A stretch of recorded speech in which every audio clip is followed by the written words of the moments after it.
Hi, everyone. Welcome to our webinar today. My name is Jazz, and I'll be helping to facilitate our session. I'm going to pass it over to Michael, who will be leading our talk. So take it away, Michael. Thanks, Jazz. Good afternoon, everybody. Let's get my video started. So we're going to go over the top 10 mistakes that we see in Office 365 digital transformations.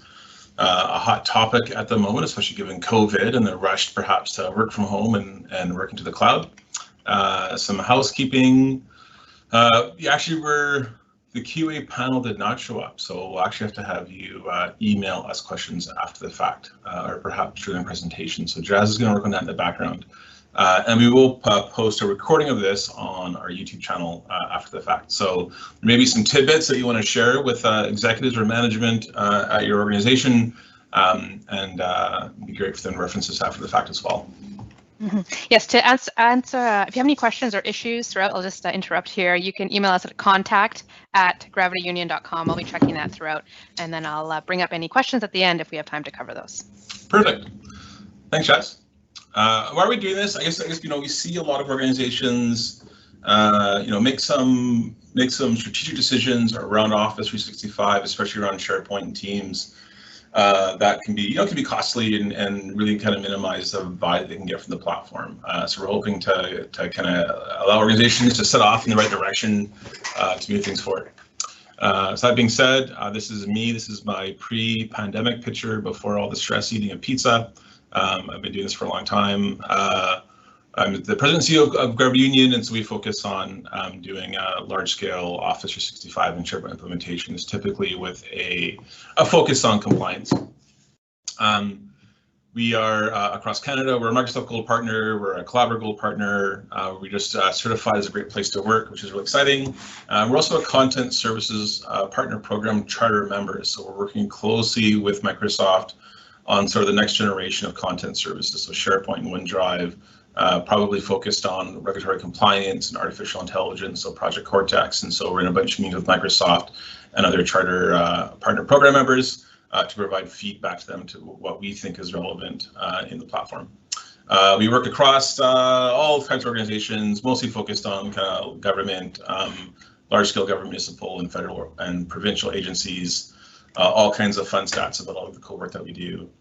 But let's jump into it. So first, Office 365, and there's an ever-changing landscape of terms that you have to become familiar with. And so, Office 365, they're kind of going through a rebranding process of Microsoft 365. Technically speaking, right now, that's more Microsoft 365 or M365, includes Office 365, which should be your SharePoint and all your web-based and desktop-based applications like Word, Excel, SharePoint, Teams, Planner, Yammer, et cetera, et cetera. But Microsoft 365 also encompasses things like your Windows 10 desktop licenses and stuff like that. But when you do go to office.com, you can buy just the Office 365 licenses. You don't have to initially buy the M365 stuff yet.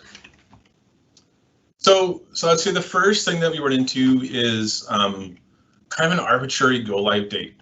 So what we see with this is that executives or directors or the powers that be, whoever make the decision, there's a decision made to move into the cloud, and more often than not, we often see a really aggressive timeline set, and it probably isn't realistic and is going to cause a bunch of problems moving forward. I would say that these, depending on what you're looking at, especially if you're looking at an in-depth, enterprise content management SharePoint solution, it's just going to take some time to do that. And depending on the size of the organization, could be 6 months, could be a year, could be a year and a half. I think our longest project to date's been around 2 years.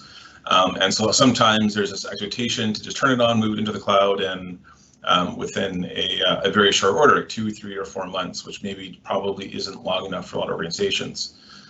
There's lots of research to say that the more quickly you try to do these types of large-scale digital transformations, the less successful you are. And I would say that when we go to we used to go to conferences, when I have chats with organizations who have done a SharePoint implementation, especially when they do it in a rush, most of them say they're just not getting the value out of it. They need to go back and redo it. And I'd say that's definitely the majority of cases. People have to go back in and they're just not happy with their SharePoint solution. So we know that the faster the project goes, if you're trying to do a bit of a rush, the less likely people will adopt it. It's not going to really add that value. And you're going to be spending a lot of time trying to rework things. And it will take longer, but it will cost less overall. I mean, the only thing more expensive than doing a large-scale Office 365 and SharePoint implementation is to do it twice. So really focus on doing it right the first time. Really take your time, and then you get to focus on some of those added value solutions downstream. So why does this happen? Yeah, I guess typically we see this initiative to move into the cloud, and moving into the cloud is this seen as a win or a checkbox and a big accomplishment, and it certainly is. But when it's at the cost or expense of doing things properly, that's where we really limit the value in our implementation. And then often what we see is, and many of you will know this pattern, where you had SharePoint 2010. And SharePoint was really new back then, and so the implementation maybe wasn't perfect. And there's lots of cool functionality in SharePoint 2013. And the idea was that, hey, if we move into SharePoint 2013, it'll solve all of our problems with adoption and value and all that kind of cool stuff. And sure enough, if they didn't take the time to do that properly, then along came SharePoint 2016, and the same kind of model applied, where people kind of rushed into 2016, hoping that would solve their problems without stopping to really structure the solution properly. And 2019, and so the same thing is true for SharePoint Online and Office 365. It's not going to solve all your problems if you really don't take the right approach. You'll be limiting value, frustrating people, etc. This is typically the big thing we see. Why it's important to consider, and this is my homes on homes picture of kind of a poorly done implementation or something. It's just going to cause problems, and so we know that we get increased end user frustration, limited return on investment, more rework and regret spend. Perhaps we have one organization that we know of that did a quick and dirty implementation and migrated a bunch of content into SharePoint and did it kind of without much detail, and have had to go back and redo that migration or restructure stuff. Typically a steeper change curve too. So if you're really focused on a high value SharePoint Online solution, if you've rolled it out quickly without really taking the time to do things properly, people will be frustrated with it. And then if you want to go back and re-engage with the business to redo the SharePoint implementation, they may be less likely to come along for the journey. So a bit of a steeper change curve there. And then really a lot of the effort moving forward is kind of fixing stuff and maintenance and trying to improve things versus, perhaps trying to layer on top more cool functionality or high value functionality like Project Cortex with artificial intelligence or workflows or automation and stuff like that. To address it, really, this is a bit of a tough one, but decision makers need to be informed of the risks and issues with rushing into the cloud. One thing that we know is that we create a bit of a realistic project plan, outlining resources, and then using that as an information or leverage tool to take that back up to the powers that be. Oftentimes, too, if you can go engage with an outside expertise, such as Gravity Union, or it could be anyone really, they're going to hopefully have a bit of a stronger voice or be able to influence people in the organization to do things rightly. And then perhaps maybe you want to passively, aggressively send a link to this video afterwards, so they can kind of understand what the main issues are with rushing into the cloud. So slightly related, but not always. A bit of a notion of, especially with SharePoint and perhaps Teams, because we know that the document management capabilities of Teams is also driven by SharePoint. And there's this sort of rush, let's just dump it in sort of as is, and we'll fix it later. And it could be driven by this arbitrary end date. But again, a lot of problems with this approach of simply, perhaps lifting and shifting your current SharePoint on-premises implementation to SharePoint Online, or this could be seen, or it could also look as, hey, we're just going to, cut and paste our network file storage content into SharePoint Online. Again, why does this happen?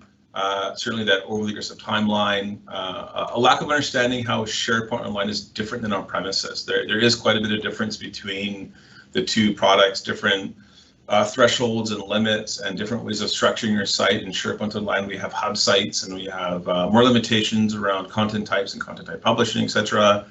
Limits to the number of documents that can go into a document library. And again, this assumption that just moving into SharePoint Online is going to fix all our problems versus really taking the time to do things later. And then we'll fix it later approach, which people never seem to come back to fix it. What's important, same as before, so a bunch of stuff, perhaps adding one point at the bottom there. SharePoint's a relatively sticky solution. So when you have content, say network file storage, it's quite easy to reorganize and shuffle around and clean up, etc. SharePoint's a bit more sticky. It's a little bit more tricky to move things around, and you don't want to typically go in and restructure an entire SharePoint solution, because as you're moving documents around, they may get new IDs, they may lose their audit trail. There's a whole bunch of issues from a compliance standpoint and usability standpoint. So it's better to often really focus on getting it right the first time around, moving forward. The other things are, again, like as we talked about, SharePoint Online has different limits. So in on-premises, there used to be a threshold of no more than 5,000 items could be shown in a given document library at one time. In SharePoint Online, it's now a hard limit, and so that you have less throttling, less control over how you create your SharePoint solution. There's just a lot more cool functionality that you can kind of leverage in SharePoint Online. And so especially if your organization is brand new to SharePoint, or if you have a SharePoint implementation that is perhaps less than perfect, the path of least resistance and sort of the highest value is to really take this opportunity of moving into SharePoint Online to slow down a bit, really create that user-focused solution to drive adoption, get the most value out of the platform. How to address it, really when we talk about this, really just take the time to design and build a bespoke solution in SharePoint. Really focus on business value and focus on the end user experience. And to give you, a bit of an example here, so here's actually our internal marketing site, and we have, a meaningful bucket for each type of content. Here I'm showing you our list of events that we're participating in, and we've got capturing all that information that people think about the content. So what's the name of the event? What type of event is it? What year was it in? What's the status? Has it come to pass? Usually this is a document set or a folder that would have a collection of documents below it to manage that content. So a very, very specific solution. And you can see on the left-hand side, we've got, a document library for brochures and presentations and marketing activities, an event calendar, our blog posts and ebooks. So every type of content has a very purposeful solution that's been built, that's been focused on the end user to drive adoption, provide value. And then somewhat ironically, or some kind of in a cool way, this type of detail, this type of solution also allows us to get consistency across organizations. So if we built out, for example, a solution for meeting minutes, we're going to be able to easily share that solution with the other sites. So we get more value out of the solution, more reuse. And then perhaps you're going to be able to focus on, things like workflows and automation and stuff like that. So for example, if you have a policies and procedure document library in SharePoint Online and you want to run that through an approval process, it's going to be much easier to do if you have a standard approach for how you deal with policies and procedures moving forward.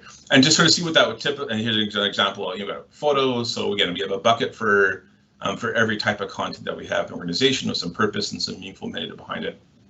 And here would be an example of, a bad marketing site that I've installed on purpose. This is an example what we see, like, okay, you need a marketing site. Okay, here's a marketing site, and you'd have one document library for your documents, and then the end users are sort of forced to fend on their own to create a messy folder structure down below. It's going to be harder to navigate, right? We're not going to have that meaningful metadata on those events that live into that subfolder to search certain filter or layer on compliance or automation or artificial intelligence even. So the example of kind of a bad marketing site, we're just going to throw up a site, drag and drop a bunch of folders from network file storage instead of really taking the time to do things properly in SharePoint that we can see here. Okay, and if you're curious, we do have if you go to our YouTube channel, we do have sort of a whole case that really focuses on what our process is in this kind of light, agile, and nimble sort of people-focused approach for creating solutions. And it really doesn't matter if it's Teams or SharePoint, the same kind of very agile and iterative process will apply. Okay, number 3. So the third big issue that we see is we typically don't see enough training in these organizations. I know of one large government organization where the CIO only wanted 1 hour of training, which just really isn't enough to really adopt the platforms. So We know that, for example, that people forget 40% of what they learned within 20 minutes, 70% of what they learned within 6 days, perhaps 90% within 1 month. So when you think about that organization that only want to do 1 hour of training in SharePoint, you're essentially getting 6 or 5 minutes of training, which just isn't enough to really master the platform and be comfortable with it. We would typically, I have a quote here, which is kind of funny, only 1 hour of training, just not enough to really be successful and adopt the platform.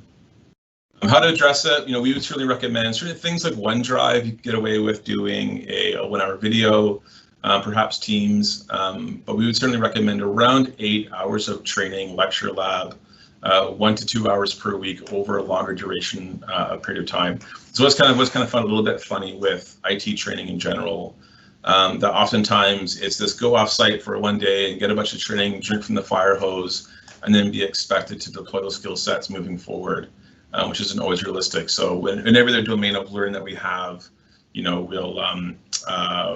we'll do, like, whether it's karate or guitar or whatever it happens to be, you'll do a couple hours a week and do some practice, and that's how we learn and master stuff. That's how we push things from our short-term memory into our long-term memory, and really master the solution.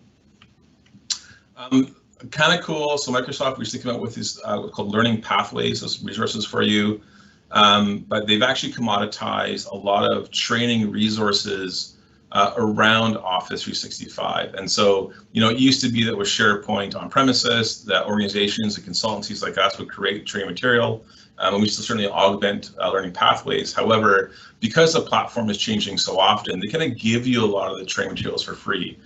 So low investment to get people onto learning pathways, get them to learn how to use the platform from Microsoft as well. We've got a blog post on learning pathways, how to leverage it.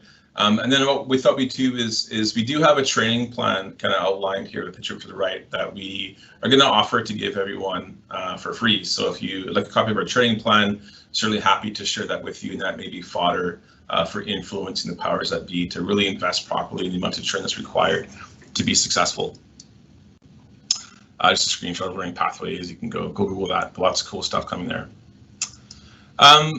The fourth biggest thing that we see is not leveraging the technology for its purpose. And so a lot of times, a lot of organizations, especially if you're new to Office 365, there's a lot of common functionality between different platforms. So for example, we have document management in SharePoint, we have document management in Teams, we also have document management in OneDrive, for example. And so we've certainly seen some confusion in leveraging those platforms. And so one example I know for a fact, one of our clients that are kind of rushing into Office 365, and they ended up simply rolling out an entire department onto OneDrive, which wasn't the right tool. So again, it's just there's multiple tools. They all have kind of similar functionality, but it's important to understand the proper use of those tools, what it's supposed to be used for, and address them properly. Why it's important, OneDrive, for example, is going to have a much lower limit to how much content you can put in there compared to SharePoint. There's also various costs. SharePoint is going to be a cheaper storage location over OneDrive as well. So you want to make sure that you are leveraging the technology for how its purpose. And so we thought I'd give you a little overview of each of the products, because it can be a little confusing. So OneDrive is meant to replace your oftentimes you'll have little personnel folders on your network file storage, right? It'll be called the P drive or something like that. And the idea is that it's content that you're giving the end user for personal content. And arguably, there may be some organizational content that ends up in OneDrive. And oftentimes we hear from organizations that want to turn off OneDrive to prevent people from using it, which is another issue that we'll talk about in, I think, point 7. But the reality is, if you don't provide people a place to store their own kind of personal content, or just some content that they don't feel comfortable placing into SharePoint or Teams, they're going to find a location for it. So they're going to place it into their desktop or into Dropbox or some cloud-based solution that maybe you're not comfortable with. Right? This notion of shadow IT, where people start to adopt other technologies because what you give them isn't good enough. And I guess the argument here would be, at least if it's in OneDrive, it's in the cloud, it's backed up, there's an audit trail.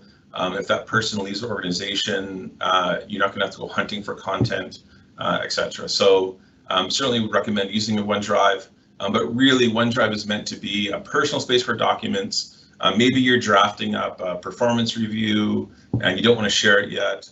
There could be some original content in there, but it's a free space for people to play, not for teams or departments to work. SharePoint really has two main roles. One would be for employee portals, so that news and events, policy and procedures, that employee-centric view of your content, as well as those collaboration portals, those departmental sites where people go to work every day en masse. And so larger sets of documents, employee files, contracts, and stuff like that, we'll typically see in SharePoint. And so Teams, which most of you are probably aware of by now, has come along. And it is not just a Skype replacement. Really, Teams is meant for team-based collaboration. And that pointed at the bottom there, back at the SharePoint conference in 2013, Microsoft had mentioned that they wanted Yammer, which is a similar product. They wanted Yammer to be the front end for Office 365. And the idea is you go to Yammer to work every day. That's not shifted. So Teams is really that place where one goes to work every day to collaborate. And what we'll probably see, and we're already seeing this, is that there's some SharePoint functionality coming into Teams. So when we provision a team, we're going to see a place for documents. Now, what you have to understand is that behind the scenes, that content is actually stored in SharePoint. And there might be a tendency right now just to give a group a team and let them, again, use that kind of folder-based structure instead of doing proper configuration of SharePoint behind the scenes, which will be maybe a bit of a mistake. So Teams, chat, we have meetings, we have video, lots of cool stuff, but there is document management, and it really is meant to be that place where teams collaborate. So I would say when you think about this, you should be thinking of it as Teams and SharePoint. It's not a versus question. Often we hear organizations say, people love Teams, we're not going to bother with SharePoint. Well, you kind of have to, because that richness, that value behind the scenes will be configured in SharePoint behind the scenes. So Teams is great for chats, meetings, phone calls, and it's especially good for arguably where you maybe want to step away from SharePoint and just do Teams, would be on those cross-functional collaboration areas like projects or committees or working groups. Oftentimes, we'll see in a big SharePoint implementation that will have some projects buried under, say, the IT site, and it's a little bit difficult for other people to navigate to that project site if they don't have access to the parent IT site, so you won't be able to get to that landing page and to the navigation for that. So great for cross-functional collaboration, so projects, committees, teams. We have different people from different areas of the organization coming together to collaborate, to share information. Whereas SharePoint is still great for employee portals, and then that large-scale departmental collaboration or large-scale or high-volume documents, right? So if you're a large organization and you want to manage your employee files, the SharePoint user interface is going to be a much richer interface to manage 5 or 10 or 20,000 employees than throwing up a team site. And so we're at a bit of an interesting point right now where, you know, it's clear that Microsoft is going to push more and more functionality into Teams, and there might not necessarily be a need to go to open up a browser and go to SharePoint, but there certainly will be some SharePoint functionality being surfaced up in Teams. And so we're actually seeing this may be even causing a stall in some projects, but we're seeing a question being asked by the market, like, do I, you know, not all of the functionality that I need to be successful is in Teams, but we know it's probably going to be there in a year or two, or maybe even 6 months. And so the question is, do we move forward and really focus on a rich Teams experience and perhaps live with some of the shortcomings of that platform versus doing a large, you know, SharePoint focused solution. And so right now our opinion is you kind of want to still do both. You still want to go, and thinking back to that marketing example, you still want to go and create that rich content type, the metadata. You can certainly surface that richness in Teams. And so you're not going to get away from all of the SharePoint work, but certainly a bit of a risk you need to assess moving forward. Yammer, I think this enterprise social. It keeps viable task information and conversation informed for longer, so removing stuff out of emails. And this is where also some confusion happens to lie, because, you know, it's essentially a big chat with some social elements to it, which Teams also provides. But the way you can think about Yammer versus Teams is Teams is typically locked down to smaller groups, smaller sets of people. It's designed to handle higher volume of messages in real time, that immediate notification, that real-time collaboration, whereas Yammer tends to be longer lived, the entire organization, typically a lower volume of messages. You don't need that immediacy that you would get in Teams. And so, yeah, and arguably, like we're a small organization, 25, 30 people, and Yammer we're playing with Yammer just to experience technology. But certainly, small organizations probably don't need both. You could probably get away with just Teams. Larger organizations will certainly benefit from leveraging Yammer as well.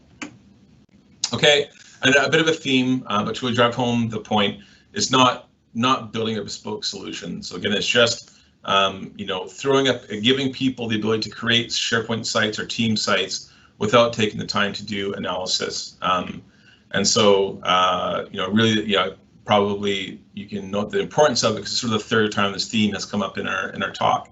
So the idea is you just don't want to give people SharePoint sites and team sites without doing some analysis and design. And again, a lot of the same issues. But content doesn't become standardized. We're going to get more duplicated content. It's going to be harder to secure, harder to manage, increased maintenance, business value. Search becomes more difficult, and the inability to provide high value-added solutions. So you can imagine if I have a standard solution for managing contracts across the organization, across the enterprise, I'm going to be able to build some workflows around that, or create a contracts portal that's going to surface every contract across the organization. But if we've simply allowed the business to, at will, develop just folder structures and not have that underlying SharePoint scaffolding to build a proper solution, that building workflows around contracts is going to be much more difficult because we're not going to have that contract end date or that information that we need to automate workflows or do some stuff. And so we'll also see in police compliance risk. How to address it, again, just build those business-specific solutions. Especially when we think about, this is a common problem we see too with executives that we should have seen here, but oftentimes the thinking is that, well, I can go build a departmental site for IT, and then I can give that IT site to all the other groups. And the reality is that organization or the departments and functions within the organization, they do different work. They, HR has to manage employee files, and marketing has marketing campaigns they have to manage, and IT has IT projects, and procurement has contracts, and procurement is going to want to manage those contracts by vendor, by due date, or whatever that happens to be. And so when you develop a generic solution and give that to everyone, you really are minimizing the business value. Adoption becomes harder, so on and so forth. And so it's that balance of creating those bespoke solutions for the business that provide value, and then balancing that with reusing solutions. So, perhaps every department has projects. So you could create a project solution and share with everyone. Maybe have meeting minutes or policy procedures, etc. So again, example of that would be, this rich marketing solution. I've got a list of events. So you can see that really rich metadata here. We've got the type of event, when the event was, etc. Really think about your content and how I'm going to want to search, sort, filter, and perhaps classify that content in the future, versus, that just give them a site, let them drag and drop some folders. And again, you're really limiting the value you can get. And again, this isn't just SharePoint. Teams, because Teams is doing document management and Teams is using SharePoint behind the scenes. You're going to want to do that same level of solution granularity for certain types of teams. Perhaps projects, you can be a bit loosey-goosey. And this is another interesting one. So perhaps focusing on rolling out by technology versus rolling out by business areas. So Office 365 is really meant to work together. And oftentimes we see people turn off bits of functionality, like turning off OneDrive, for example, and then just trying to focus on deploying Teams or just focusing on deploying SharePoint. And this can kind of cause some problems. So we know that, Office 365 is designed to work. There's actually lots of interdependencies there. So for example, SharePoint, we know, is a repository for documents for Teams. We know that we need to have OneDrive enabled to do things like Explorer View or do file synchronization, which is the capability of, if I have a laptop, I can synchronize a document library with my desktop. And if I'm going to hop on a flight when we start flying and traveling again, I'm going to have all those documents at the ready. I can work on those off my desktop. And then when I land and have internet access, I can resynchronize those changes with SharePoint. So there's a whole bunch of interdependencies between obviously Active Directory and SharePoint and Teams and OneDrive and etc. And so you're better off to really leave them all turned on and be very thoughtful and deliberate about how you move forward. So we caution you to not turn off all that stuff and turn on products versus, you could probably start with getting, obviously you need Active Directory stood up. Keep OneDrive turned on for everyone was really easy. And then when it comes to the richer stuff, the riskier content, Teams and SharePoint, just govern that process and that rollout process. So everyone should have Teams and OneDrive from the get-go, but perhaps the creation of Teams needs to be governed, the creation of SharePoint sites you want to govern, especially those rich departmental sites like the marketing one that we saw before. So it's important that so a big thing we see people very timid, very shy about moving forward. They get Office 365 and they give people Teams, but SharePoint turned off and OneDrive turned off, and it can cause some confusion about the value of the platform and how to move forward. And they realize there's very little risk in turning on OneDrive and a lot of those different areas of the solution. Too much process. It's sort of an interesting one for me. So, the Office 365 is really developed to be kind of low code, no code, configuration based solution. And yet we're still seeing a lot of organizations treat their Office 365 deployment kind of like an old school software project, which would require a lot more risk, around a lot more governance and a lot more process and ceremony. So it used to be that large scale SharePoint projects were very much a development project. I worked on many multi-million-dollar, multi-year, very complex SharePoint projects, and there's lots of customization. We had multiple environments. We had a dev, a test, a production environment that we had to push out content to. We had, if you obviously made a mistake, there's a high risk there, et cetera, et cetera. And so with SharePoint Online, some organizations have kind of brought this level of rigor and ceremony too. But really SharePoint Online had come a long way. And so, one example would be I used to create custom weather web parts that everyone seems to want on their employee portal. And that's out of the box now. So arguably, SharePoint Online can be fully done through configuration. You don't need to have developers doing things. You typically only have one tenant. You can have multiple tenants, but most organizations, except for the largest ones, typically have one tenant, and there's just not necessarily a need to have the test and development. And given that, and perhaps a critical thing to understand is that the risk is fairly low. Like as long as you're following best practices within SharePoint, using the content type hub, etc., and governing things properly, the cost is pretty low. So if you make a mistake and you've added a column that isn't needed, or you're missing a column, it's really easy to go into SharePoint and then make that change. When we talk about software development, it can be an expensive venture to make changes to software. We have to go through testing processes and development processes. We have to schedule outages and deploy things to servers, etc. And so, custom software development and certainly on-premises large-scale SharePoint solutions really warranted that level of governance and rigor to minimize the risk of issues happening. In SharePoint Online, arguably not so much. And to go to the next screen. Layering on top of that is that Office 365, the updates occur at a fast pace. Your organization needs to be able to adapt and change much more quickly with the cloud. The big thing we get is we don't have to worry about upgrades or updates or scalability, etc. But one cost of that is that we're sort of at the whim of our vendors, and when they deploy stuff, you don't always have control over that. So you really do need to focus on becoming lean and agile with your Office 365 implementation to get the most value out of it.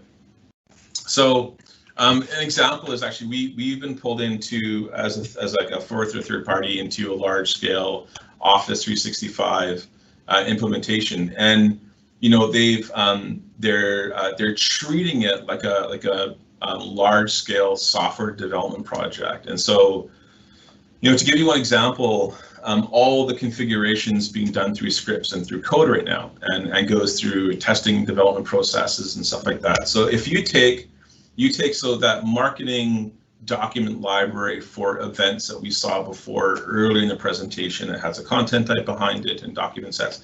It's going to take me 15 minutes to configure that document library. But if you make the configuration of that into a script that we need to like manage things in DevOps or some kind of solution and do the check-in and check-out, we need to do a test run of the deployment into a different location and then deploy it to production. We're taking a 15-minute task and turning it into an 8-hour task.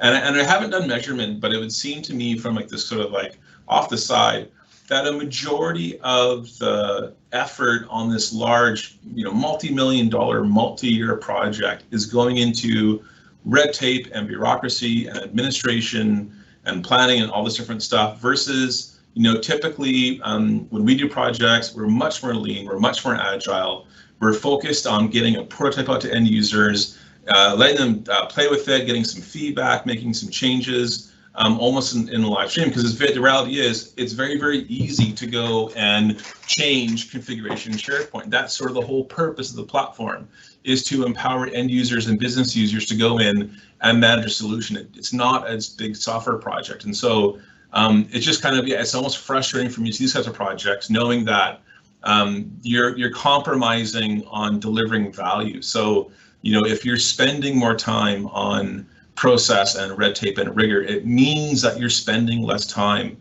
on developing workflows, on training, on developing much more cool solutions. And so, we'd argue like there's very, very little risk. And if you're following proper design patterns and proper practices, there's much less risk.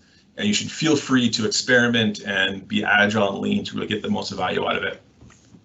By all means, be lean, be agile, focus on prototypes, iterations, end user engagement, getting that prototype in front of end users, getting their feedback instead of documentation, approvals, and process, etc. And there's going to be a balance there, obviously. And leverage configuration instead of code to scripts, certainly when possible. There may be issues with migration where it really kind of does make sense to do some scripting. But if you're talking about creating document libraries or content types, going in by hand is way less effort, perhaps 10 to 20% or 10 to 20 times less effort to do that. Another big issue is not understanding limits. And so there's lots of limits that come with Office 365 and SharePoint Online that you really do need to understand, and they will influence your the solution. And this is where we'll see lots of projects get kind of derailed by not understanding the platform and how it works. So kind of going into some examples, migration example. For example, right now you have a limit of 1 terabyte per day of content that we can actually migrate into SharePoint. And so if in your project plan, you're planning to migrate 10 terabytes overnight, it's just not possible. The platform's going to throttle you. API call limits. We had a script that we were running against a list of items in SharePoint, and every night at 2 o'clock in the morning, it would stop halfway through because the platform was limiting the number of API calls that we were able to make into the Office 365 platform.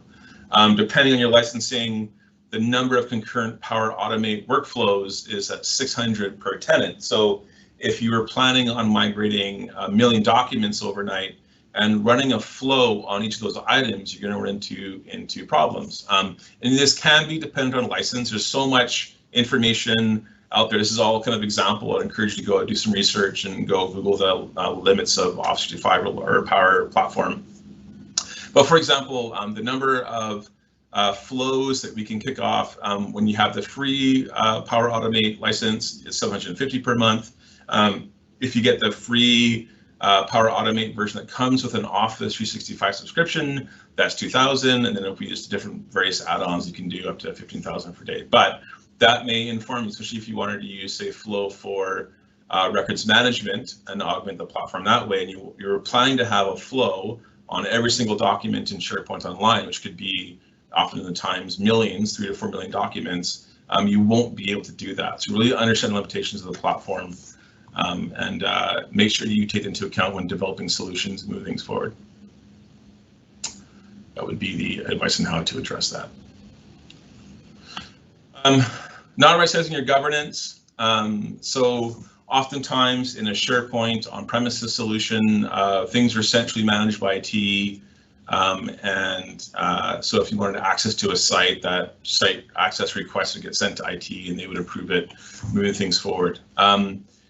Really with SharePoint Online, they've really done a good job, and Office 365 in general, of providing more mechanisms to automate governance, as well as perhaps empowering end users to do their own governing as well, the solution. And so, one example I always bring up when I talk about governance is, I recall talking to an organization here in BC, and they had a process for administering site permissions for SharePoint. And what would happen is, someone would send an email into IT. Not trying to paint IT people to be bad, but they're really busy, and it would often take a month for people to approve site access. And so we were chatting with a business stakeholder, and they were almost in tears about, it was so frustrating that we just need to get some work done. And so the more red tape and bureaucracy you're adding into the governance of your solution, it can really hurt adoption. So you can imagine in the case where if it actually takes a month to get access to a project site, I'm going to work around it. I'm going to be storing documents in email, going back and forth. I'm going to be storing stuff on my desktop, etc. So really trying to figure out how we can improve governance around Office 365. What we would say is, automate it when it's possible. Try to make governance as frictionless as possible. So try and smooth the process. Decentralize management where appropriate. Ensure that timely response to requests. Make sure you have SLA set up. And ensure you have some dedicated resources for ongoing improvements and updates to the platform, because there's going to be so much change, as we know, in the cloud moving forward. You can't just do your implementation and kind of go pencils down, we're done. There's going to be a constant need to refactor, refine, improve things, leveraging new technology, etc. So some examples, taking an open by default and closed by exception rule. So, when you're creating teams or creating SharePoint sites, if stuff doesn't have to be locked down, by all means, keep it open, which negates the need to manage access to that content. Turn off, you can turn off external sharing for sensitive areas. So say we have the HR site, you can turn off external sharing, and then that's just no longer an issue that you have to deal with. You can create templates for sites and teams, allow people to create them. So if I need a new project site, it's not a request that goes into IT and they mull about for a couple of days. You can simply create it on the fly. And certainly, you can manage security. Ideally, we're going to decentralize that and allow site owners to manage security.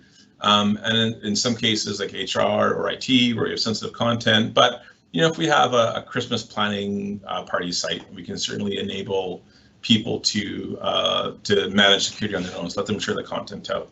And just make sure you have some good SLAs in place. So make sure that if people need a new team created, a new SharePoint site created, etc., that you can respond to that, within a business day. Because the longer that takes, the more likely it is that people will use shadow IT or move away from that. Show an example. So here's an example. This is our internal project site, and we have a list of all the projects. And we kind of keep track of how things are going, percentage complete, how happy our clients and stuff like that. But you'll see in the upper right-hand corner, we've got creating a project site. And if I do that, we fill out the form, and I have the option to create a site or simply list it as a project in the project list. Click save, and it'll go automatically provision that site for me. So this is an example of automating compliance, right? So we want to make sure we're capturing the right information and all that kind of cool stuff around it. And it may or may not require approval. If it does require approval, again, making the governance frictionless. So slightly different, this isn't for a project, but this is what we do internally here for vacation requests are when people submit a vacation request to SharePoint, someone gets an email and someone can approve or reject. If they reject, you can fill out the comments as to why that was done. Exact same thing can happen with project sites. So you can imagine going perhaps from a more labor-intensive governance model where I need a new SharePoint site, so I have to go to some ITS help desk form and fill out a bunch of fields that don't mean anything to me. That gets sent off to a queue, and it takes a couple of days to process that. Going from that to this kind of model where I go to SharePoint, I can fill out a form, perhaps it automatically creates a site for me with the appropriate template and the appropriate setup and the appropriate security, or if it needs approval, making that frictionless. So making that approval process right in someone's email could come to someone who owns that, and they can approve it. So we can go from, perhaps a 2, 3, 4, 5 day, as we heard before, from a security perspective, perhaps it's a month to gain access to a site, down to perhaps 5 minutes. So super useful to be able to automate your governance, control it, take a much lighter approach, more decentralized, the better off you are. Lastly, we feel it's important to do this kind of strategic departmental ordering. So we know that, this is our grumpy cat. So we know that, especially if you're taking a large scale SharePoint rich enterprise content management solution, there's some risk with that project. It's a big long project. You may be risking executive fatigue if it takes a long time. And there may be people within the organization that have had a negative experience with SharePoint before, and may not be willing to engage the business. And so the idea is that you really want to move through the organization from the groups that are happy and willing. So we'd say start with groups that are small, that are low complexity. So maybe instead of tackling that 50-person department, go tackle that 3-person department that doesn't require any integrations with simple security. Perhaps they're low volume of content. They have proper top-down support from management within their group. Have a willingness to engage. They have the time to engage. Or not too busy. Perhaps make that great internal case study to influence other groups downstream. And end with the groups that are large, that are highly complex, perhaps less management support, maybe they're going through change fatigue, etc. So on and so forth. So why is this important? Because we know that less than perfect implementations in your project will certainly cause hesitation downstream. So if you choose that really large, big, grumpy group of people that don't have the time to be successful, that aren't invested in success, and that's the first group that you're doing, and executives are seeing perhaps a less than perfect implementation, and other groups who are seeing a less than perfect or less than happy group of people, they're going to point to that as rationale for not moving forward when you want to engage with them. We know that a really successful implementation will motivate others to build in. We call it building our successes in the change management domain, and also help avoid executive support fatigue. So if you can demonstrate value and success to other people, that'll really help support from executives and their other business units. There's also this notion that the team becomes more capable, right? So every project team goes through their storming, norming, forming of a project team, and we're all imperfect human beings that will make mistakes. And so it really allows your project team to come together as a well-honed unit, and they will have, come across most of the major issues and problems with some of the small, simple, easy to work with groups before they engage with those more complex groups. What we've seen too is that perhaps even in those first couple of groups, you want to double down and invest a little bit more, maybe perhaps in normal, do some more automation, some workflows, some forms. Maybe it's a chat bot, whatever kind of cool functionality you want to put on top of their solution to really give them the value moving forward. And that becomes a bit of a sales pitch for other organizations or other groups in the organization downstream.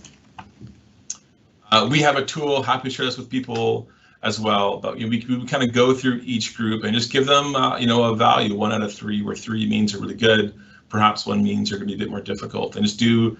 This doesn't have to be written in stone. It's just sort of a wet finger in the air. Who are the groups and how difficult will they be to work with, and what is their availability, top-down support, and then we'll create a bit of a map to figure out. So we'll start with the groups in the upper right-hand corner that are that have the lowest complexity and perhaps provides the highest value from an engagement standpoint. And then from that, you're going to create a bit of a departmental ordering. And going back to, we don't want to do big bang. We want to typically do 2 to 3 groups at a time, moving through the organization in a year and a half, a year, 6 months. All depends on the size of the organization, how big your project team is, etc. But really moving through the organization from the groups where we know we're going to be successful with. They're small, they're happy, they have simple needs, and we can kind of evolve and mature our strategy as we move forward. Another big benefit too I would add is that oftentimes you'll create some of these reusable solutions. So say it's meeting minutes, or it's contracts, or it's projects. And by the time you get to those larger, more complex groups, you're going to have more of those pre-baked solutions for dealing with policy and procedures, let's say. And so you can give them a bunch of that commoditized content, let's say that you have standardized across organization, and then really focus in on what makes them unique and where they're going to get the most value out of the solution. So yeah. On top of it, probably missed a note, but certainly in the governance on the solution, you probably need to dedicate someone to stay on top of the blogs that Microsoft puts out, to listen to the podcasts, to understand what's coming downstream so that you can be a bit more proactive versus reactive. But here's some resources. So there's the Office, Microsoft 365 roadmap. Certainly those SharePoint limitations is great to dive into. The Intrazone is a great Microsoft podcast with lots of discussions about what's coming and the rationale decision behind that stuff. And obviously we have a blog with lots of content you can go take a look at. So Jazz, did we figure out how to get the Q&A panel up and running? No, so people can email us. Unfortunately, that Q&A is not up and available. But people can email us if they have any questions at contact@gravityunion.com. The address is up there. Just a couple of questions maybe to kick it off. I think we have time for a few. One is around teams. Do you have any strategies or tips to help govern teams and help sort of avoid mistakes we've seen in the past, like SharePoint sprawl, avoiding sort of team sprawl? Yeah, for sure. So you can template teams. You can sort of govern the creation of teams, which I believe kind of makes sense.